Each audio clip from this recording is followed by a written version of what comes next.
It's my second trip to Ukraine since Russia's full-scale invasion last February, and during that first trip last spring, on my way to Ukraine, I made stops in Hungary and Poland. I met dozens of refugees during that time, and so many of their stories stuck with me. During my time in Poland, I met a 15-year-old Ukrainian refugee named Anastasiia Shpot, or Nastia as we know her. She's been forced to flee her eastern Ukrainian hometown of Pershotravensk, which is about halfway between Dnipro and Donetsk. Over the course of this war, we've seen countless examples of how the strength and determination of the women of Ukraine has been crucial to this country's resistance. And that spirit was evident in Nastia Shpot that day, too, which is all the more remarkable given how young she is. At the end of that interview, on a balcony in Poland last March, she had one request. It makes me feel better because I know that I'm not alone and who lost everything. You're not alone. Thank you. You're not alone for sure. Thank you for being with us. Can I hug you? You'll get through this. Yeah, thank you. We'll see you at school in the United States, yeah. And then we'll see you back in Ukraine. Well, last week I made good on that promise. I visited Nastia in her town in eastern Ukraine and learned that my young friend has big plans for her future, for her studies, and for how to help her country. And right now, as you will see, Anastasiia Shpot knows that one way to help her people is actually by sharing a hug.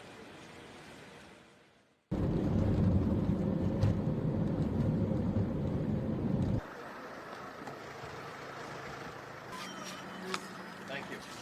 Ah, hello, my friend. Hello. Nice to see you. Yeah, this is our church. Yes. I spent all my childhood here. And main of the time I spent here, there on piano. Oh, wow. So I saw you when you were in Poland playing the piano at the hotel.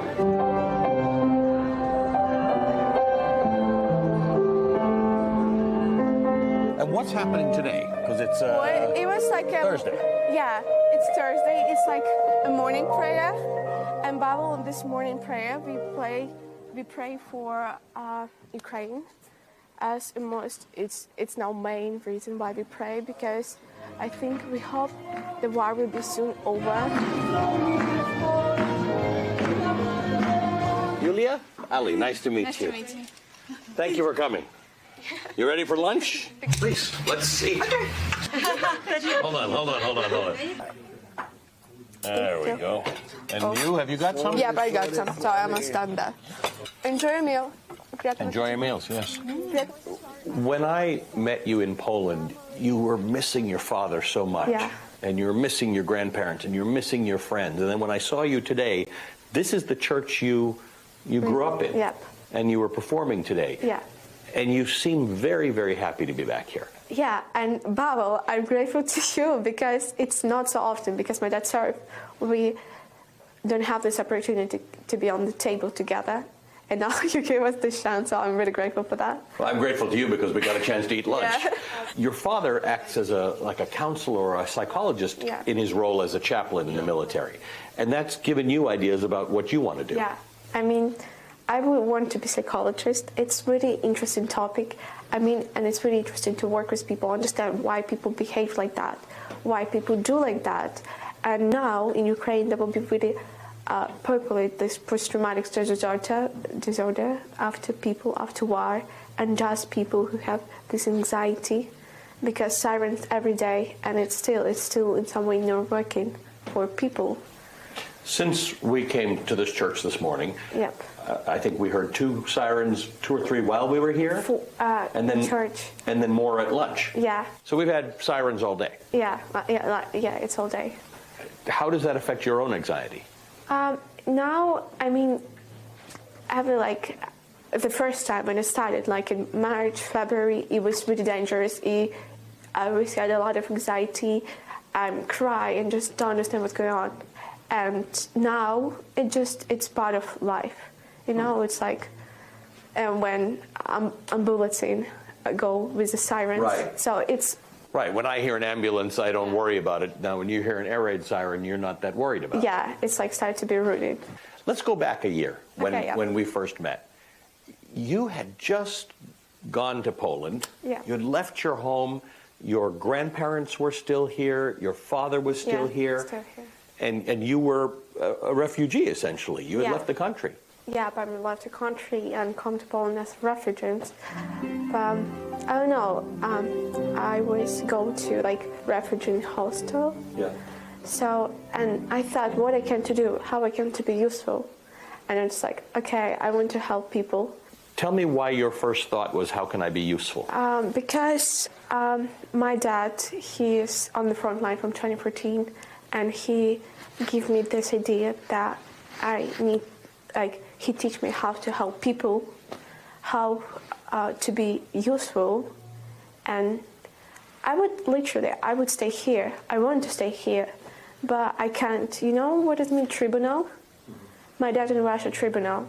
So I'm... Your dad is on a list of names that the Russians who are now in control of some of Donetsk, he's on a list of people that they will arrest? They will be killed. They will be killed. Yeah, and in the occupied area, there are a lot of Russian soldiers searching for my dad. So. And we're very close to the occupied area. Yeah, it's Donetsk city, like 100 kilometers from here, so it's not far away. And yet he goes to the front. Yeah. And his name is on a list that the Russian occupiers have. Yeah. If they catch him, he's in trouble. Yeah, he's in huge trouble. Like, they give money for his death. How do you get from where you are today to being somebody who you can help rebuild your country? It's like war change everything. Like, your minds. I grew up in just one day, one night, like, wake up 4 a.m. and you just grow up. And you just understand that a lot of people now not live, just exist. And people just try to survive. You say some people exist rather than live in a war because you have to make sure you've got food and safety. You're trying very much to live and not just exist, right? That's your whole thing. You're trying to play your music and spend time with your family, and you're almost like you're trying to make this more normal than it is. Yeah, I'm trying. Even my friends, we work, we see sirens, but we just not see this as so dark as it is, because we try to enjoy life. What does it do to you to be helpful? How does it make you feel? I know that I have opportunity to help people, because now a lot of people in trouble, they lost homes, they lost siblings, and they started like build life from scratch here. They come here because they're in some ways safety.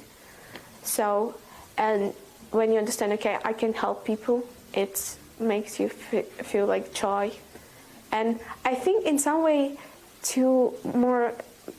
what makes me more happy is to help someone than take.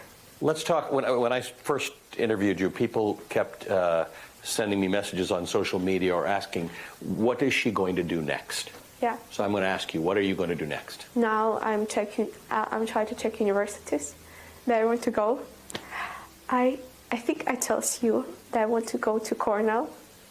I think it's one of the best universities with sociology and psychology program. And I try to work really, really hard just to go to Cornell. And I hope to go to scholarship. So all of this is to keep your studies going? Yeah. You and your sister I'm studying. Are both, your older sister and you are spending your time in UK to make sure you don't interrupt your education? I'm studying to schools, because here, when started sirens, we not study. So, and all online. So it's not no really good education here. And I'm studying in UK, just in 2 countries, just to make this balance, but in some ways it's pretty hard. I was sitting with your whole family, we were having lunch, and it seemed like the most normal thing in the world, but there's nothing normal in your family. There's no part of it that's normal. No. I'm so and I'm jealous, and I want to come back to this time before war. And it just was time when you can be a kid, and every your friends in town. So, and you just can be with friends, just to be a kid, have a normal education, finish the school. I miss this time a lot. Are you going to get your childhood back? Are you going to be a kid again? I think no. I'm now grown up. I didn't have time to be a kid. We do тут немає. Тобто їх тут немає. Ми просто робимо те, що ми робимо. Добре? А можна мені цю табличку? Дякую. Hug me. And people just who want to hug. Дякую вам. Дякую вам. О. Давайте. Ой, О. Може, хочете? Давай. Дякую вам. There was a woman and she just like, I'm from Donetsk region and my city now destroyed it, my home destroyed it. She just hugged me and started crying. And it was so sweet. She was so sweet. She hugged me 3 times. Translate this. Hold on. No, Ukrainian is getting better. Translate. Huge. No. Hug me. Yeah. Maybe with other team, I would love to. What a great message. Yeah, so a lot of people go and hide. Maybe we can other part of team. I would love to, just for me. Oh. Peace of sky. Thank you. Peace of sky. Peace. No, мирного неба. Дякую. Okay. We've done. I'm hug all team. Mirnoho neba. Peaceful sky. That's what Nastia said as she hugged my entire team, a phrase most of us would take for granted. But a wish I hold deeply for my young friend Anastasiia Shpot and for all the people of Ukraine.